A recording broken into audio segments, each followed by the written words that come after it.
গদ্দার কটাক্ষের জবাব শুভেন্দুর। মুখ্যমন্ত্রী মমতা বন্দ্যোপাধ্যায়ের গদ্দার কটাক্ষ ও হুঁশিয়ারির জবাব দিলেন রাজ্যের বিরোধী দলনেতা অর্থাৎ শুভেন্দু অধিকারী। তৃণমূল কংগ্রেস ছেড়ে বিজেপিতে যাওয়া শুভেন্দুর নাম না করে রবিবার সিউড়িতে সরকারি কর্মসূচির মঞ্চ থেকে মুখ্যমন্ত্রী মমতা বন্দ্যোপাধ্যায় বলেছিলেন, আমি কি পারবো না গদ্দারদের গ্রেপ্তার করতে? একটু সময় নিচ্ছি, সুতো ছাড়ছি। গদ্দারদের সব চুরি দুর্নীতি কেস সবাইকে বলে চোর। নিজের এক্স হ্যান্ডেলে সোমবার শুভেন্দু পাল্টা মন্তব্য করেন, উনি অর্থাৎ মুখ্যমন্ত্রী নিজেকে গ্রেপ্তার করার নির্দেশ দিতে চলেছেন।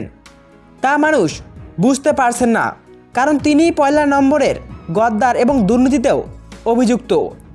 বিরোধী দলনেতার আরও সংযোজন, নিজের রাজনৈতিক জীবনে তিনি তৃণমূল নেত্রী এতবার দিক বদল করেছেন, বাংলার মানুষ হিসেব রাখতে পারছেন না।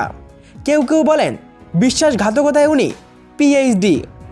গোড়ায় কংগ্রেস, সেই দল ভেঙে তৃণমূল গঠন, কেন্দ্রে কংগ্রেসের মন্ত্রিসভায় থাকা, এনডিএতে যোগ এবং কেন্দ্রীয় মন্ত্রী আবার ইউপিএতে গিয়ে কংগ্রেস সরকারের মন্ত্রী, সাম্প্রতিককালে ইন্ডিয়া জোট, এই তথ্য উল্লেখ করেছেন শুভেন্দু।